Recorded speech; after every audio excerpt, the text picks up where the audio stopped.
Travels by Broomstick comes to you from South Wales, the land of the dragon. Oh, and sheep. We got lots of sheep. Welcome to all you good people out there in podcast land. So, let's get the broomstick out the garage, and off we go.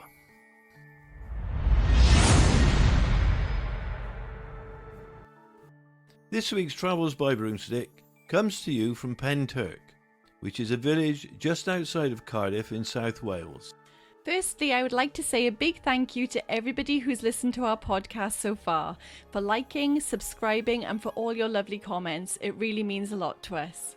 Yes, guys, we really appreciate your support. I would like to give a shout out to Dave, who asked the question, do you believe in aliens, or is it just a ghost channel? Well, it's not just a ghost channel. We will cover UFOs and other exciting things. So this week's episode is especially for you, Dave. So, as previously mentioned, why are we in Pentyrch? Well, it all started last year at the UFO and Paranormal Conference. I remember it well. The UFO and Paranormal Conference took place on the 11th of June 2022. The event was hosted by Danielle and Frank Sheehan, and it took place in the West Esk Lighthouse in Newport. There were many people there giving different talks about everything to do with UFOs, aliens, the hybrid agenda. It was jam-packed with tons of different information, but the one thing that really stood out to me was Caz Clarke, author of the book The Pentyrch Incident, the greatest UFO cover-up of modern times. She talked about her experience, so we decided to buy her book, and we also decided to go on our own alien adventure to Pentyrch to see the place where it all happened. And that is how we ended up sat on this 5-bar gate. So sat here we can overlook the vista that Caz Clarke saw on the fateful night. On Tuesday the 23rd of February 2016, RAF aircraft started circling above Caz's home in Pentyrch. It wasn't a big surprise to her, as RAF St Athan is not far from the area. It's about 14 miles away. But she noticed that these small grey twin propeller planes were flying extremely low over the area where she lived, and people started to complain. They contacted the police, the Ministry of Defence and BBC Wales Online. So there was a lot of people in Pentyrch very upset with all the noise and what was going on. This continued all through the night into the next morning. That night, literally the only thing that Caz could hear was the continuous droning sound of the small twin propeller plane flying over her house every 15 minutes. This continued for 3 days and 3 nights. 2 aircraft taking it in turns to watch the area of the sky over Pentyrch. In fact, they did not leave the airspace unwatched for a single minute. One plane would arrive before the second plane would leave. It had become obvious to all those concerned that these planes were watching for something. But what they were watching for, nobody knew. On Friday the 26th of February 2016, Caz and her neighbours decided to have a little plane watching party. It was so cold outside that her friend Donna had gone into Caz's kitchen to make some hot drinks, when all of a sudden David exclaimed, "Oh my goodness, that's an E3 Century plane." Caz had no idea what that meant, but she knew that things were changing. It only seemed to take a few minutes for the E3 Century to circle around once. David suggested that perhaps it was taxiing for Cardiff International Airport, but this was a civilian airport. They witnessed the plane circle several times, when Caz noticed a strange single bright red light that appeared high above the fields behind them. She called to Dave, "Come on, Dave, let's go to the field so we can have a better view of what's going on." Dave and Caz ran to the 5-bar gate behind Caz's house, which overlooks the field, to get an unobstructed view. Now this is the gate that I'm sat on, and I can verify that you have a very good view over the field and the surrounding area, and a very clear view of the sky. As Caz looked up into the sky, she saw one red light turn into 3 in a triangle-shaped formation. She stood in shock and awe as more red lights began to emerge until it formed a full-sized pyramid. Caz explained that this pyramid had not come from outer space, but it seemed to come through space, like it had come through a black veil, as if from another dimension. At this point, it was clear that the military had been waiting for it. They knew that this was coming. David and Caz stood in silence as they watched the pyramid turning very slowly in the sky and swinging down in a pendulum-like motion until it righted itself in front of them and injected a hand of lightning. This was as if to prevent it touching the earth. Caz was fixated on it touching the ground and could not take her eyes from it. Suddenly, the pyramid fired a bright green object out of the top of it. The object moved above a small thicket of trees only a couple of 100 feet up and approximately 100 feet away. It stayed there, shining brightly like a green star, just swaying from side to side, seemingly surveying the area around it. As more military aircraft arrived at the scene, they began to fly directly towards the pyramid. The green object moved in a straight line over and in front of the planes that had arrived, flashing 3 extremely bright green strobes at them. The military aircraft started to chase it. It skipped away towards Lantricent, bouncing like Tigger from Winnie the Pooh. Caz believed that this object was deliberately trying to lure the military away from the big pyramid, acting like a decoy. Caz watched as it disappeared into the distance. Just then, 2 barrel-shaped objects appeared from out of the darkness. They were red and about the size of a smart car. There was no noise, and they were hovering at Caz's right-hand side and stopped just above the hedge about 30 feet away and about 20 feet up. Caz could see that these barrels were capped at the top and at the bottom. They were smooth as if made from glass, and the insides looked like a cake mix, churning and turning. She strained her eyes to capture as much detail as possible. Caz looked to see where the other barrel had gone, and to her surprise and amazement, it was right above her. Standing on the gate, Caz waved to the barrel in the hope that it would realize she meant it no harm. The barrel object changed color from tail light red to traffic light green, and Caz felt all her fear melt away. Caz felt almost euphoric. She was no longer afraid. As it scanned her, she felt nothing but pure love. She heard a man's voice say, "Tell the world what you witnessed here." And she replied, "I will." The green barrel started moving away from her, above the rooftops of the houses in her street, and Caz watched until she could no longer see it. The red barrel had also begun to move and made its way across the fields. Caz and David were both in shock. They went back to the house and explained to Donna what they'd seen. When Caz finally went to bed, she couldn't sleep, and after a while she heard an enormous explosion. It came from the direction of Lantricent, which is about 5 miles away. In her heart, she knew that the military had shot down the green object, and she wanted to know the truth. She wanted to find the impact site. She wanted to know what had happened to her. This did not seem to be a simulated explosion from a training exercise. It was massive, and it woke the local people. Car alarms went off. Local people phoned the police, wondering what has gone on. The local hospital, the Royal Glam, was shaken to its foundation. Seismic instruments 40 miles away picked up the explosion. BBC Wales Online put out a cover story called "How Military Training Planes and Helicopters Kept Part of South Wales Awake."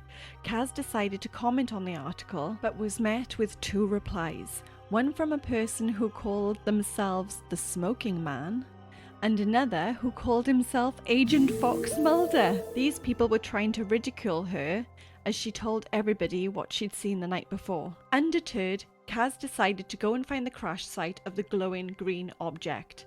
So she went to Lantricent Common, a public stretch of land that's bordered by rolling countryside. Whilst at the common, Caz noted with interest that all the metal that had been on the common over time, from bikes to old fridges and car parts, was stacked neatly along the side of the road, and areas were cornered off with yellow tape. After a short while, Caz met some dog walkers who explained what they had seen the night before. They said that they had seen military troops as well as 3 helicopters using spotlights that circled the area.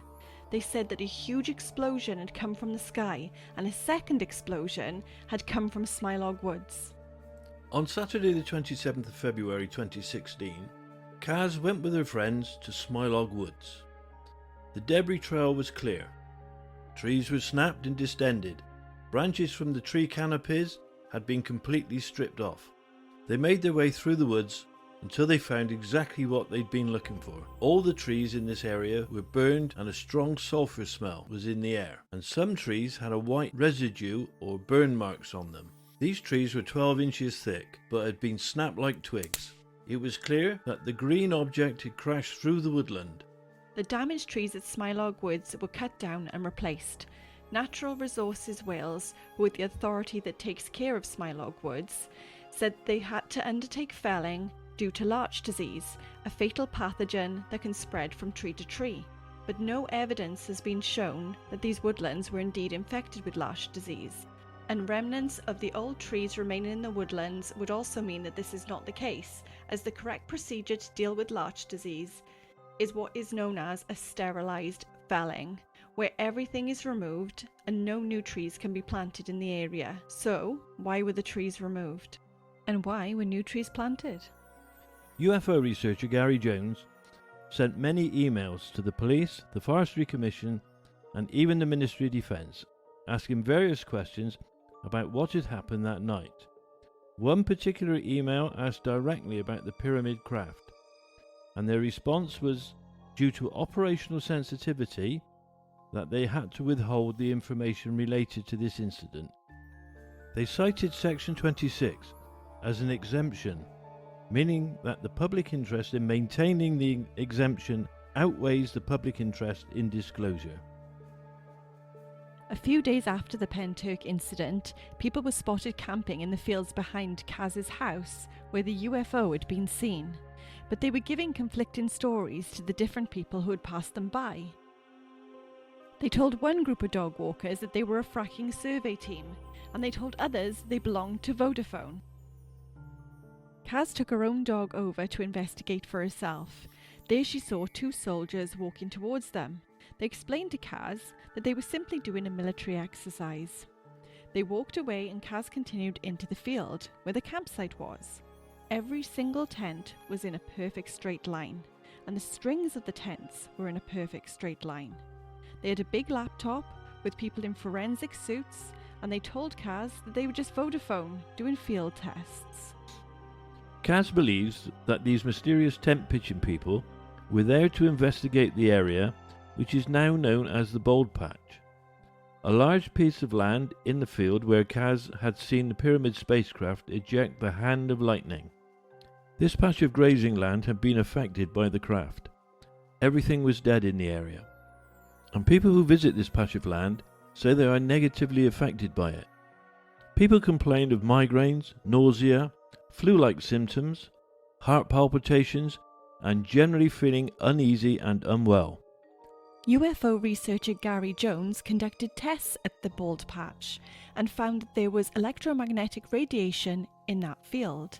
Not only that, but the day after the event, there seemed to be a strange snow at both the Bald Patch and in Smilog Woods, like some sort of chemical reaction or microclimate.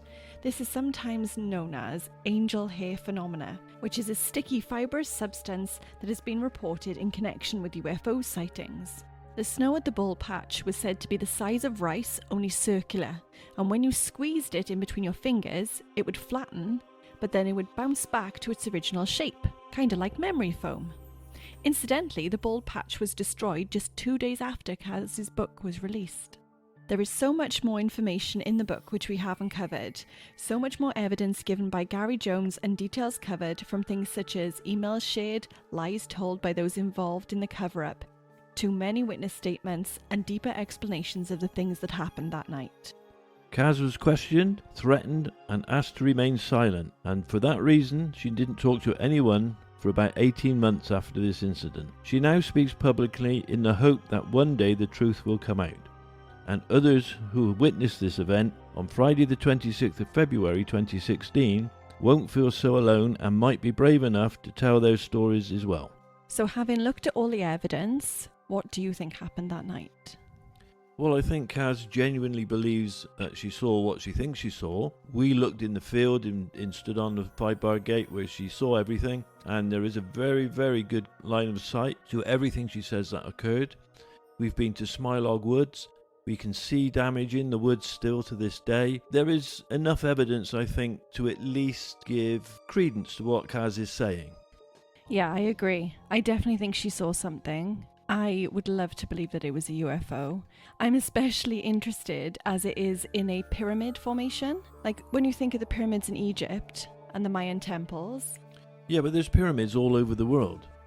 I definitely think that there's something spooky going on with the pyramids. I do believe that it could be aliens, and maybe Caz did see that alien craft which the pyramids were modelled after. The pyramids could even be alien craft. Well, there is a theory that the pyramids in Giza in Egypt were actually electrical generators. So all things are possible, I guess. So do you believe in aliens? Have you ever seen a UFO yourself? Well, I think I've seen a UFO. Back in the 70s, Warminster, just south of Bristol in England, was a hotspot for UFO sightings, and myself and friends used to go down to Warminster and lie on top of hills and look at the night sky, and we think we saw all sorts of things. May have been the drink, but there you go. It sounds really fun. I've never had a UFO sighting, and I'd really like to see one. My family members have had a UFO sighting. She saw a cigar-shaped UFO up Caerphilly Mountain. Caerphilly Mountain. There was a Bigfoot sighting there, wasn't there? There was. We're definitely going to have to cover that. But anyway, she rung or contacted the people, who can tell you what aeroplanes are in the area and things like that. And they basically told her there was no aircraft in the area, and they asked her if she wanted to report a UFO. Though she never reported it. But she did see one. And my grandfather saw a UFO above his house that was on the way back from the pub, mind. So that could have been the drink. But another one I found really interesting was my friend. He saw a UFO. It was an orb-shaped object. And he was dropping off friends from a party. And obviously he was sober because he was driving. And he looked into the sky and he saw this orb sort of bouncing, like Caz said, like Tigger, bouncing in the air. And he was so frightened. He did take out his phone and he did take a video of it. It was one of those old flip phones, so it was like really grainy. It wasn't really the best footage, but he did see it, and he was so frightened that he didn't sleep for a good couple of days. And he showed my gramp as well, and my gramp was like, "Oh my gosh, that's amazing." But yeah, he was really scared of it, and I've never seen him scared before. Well, since all this has occurred, the Americans have fessed up, haven't they? They've shown us footage from their fighter planes and things like that of UFOs. So I guess, the evidence is out there and it's official now that they exist. So, who knows? I think you'd be really sort of naive to think that there's not other beings on other planets, because we exist. So surely there should be other races of other aliens and other things on other planets. Well, the chances against it are astronomical. There must be alien races out there. There's no way we're unique. Yeah, and that's the reason we went to the UFO and Paranormal Conference, because we wanted to learn more about the aliens. That's right, and we're actually going to go again this June, I think it is. We did dress up last time, didn't we? We did. The invite said to dress up, and we were the only ones who turned up as aliens. Well, we were the only ones who turned up dressed up, full stop, which was slightly embarrassing, but we were treated like celebrities for the day, weren't we? It was amazing. Yeah, we were. And Doctor Who's TARDIS was there, and it was the toilet, funnily enough.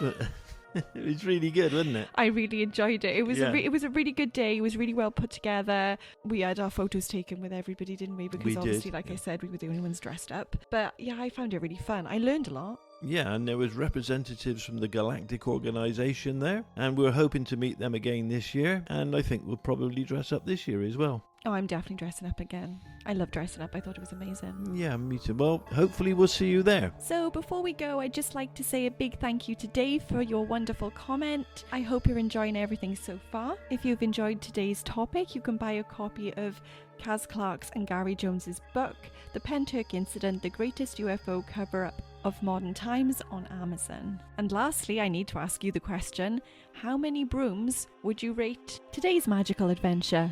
I'm going to say 3.5, only because it's not really witchy or spooky. Very interesting, and we'll return to these kind of subjects, but the broomsticks are really witches and ghosties and things like that. And lastly, where was your favourite place that you visited? Well, I enjoyed Smilarg Woods because we took the dogs with us and had a nice walk round. It was a lovely day, and I was quite fascinated to see the evidence that was still there, despite the obvious attempts to erase it. It was definitely a cover-up. That concludes this edition of Travels by Broomstick. which is available to you on all places good podcasts can be found. Please rate, follow, turn on episode notifications, like, subscribe, and hit that bell and all those good things. If you go to Instagram on travels_by_broomstick, you can comment where you'd like us to go next. And we'll see you in the next episode of Travels by Broomstick. I hope you've had a magical time.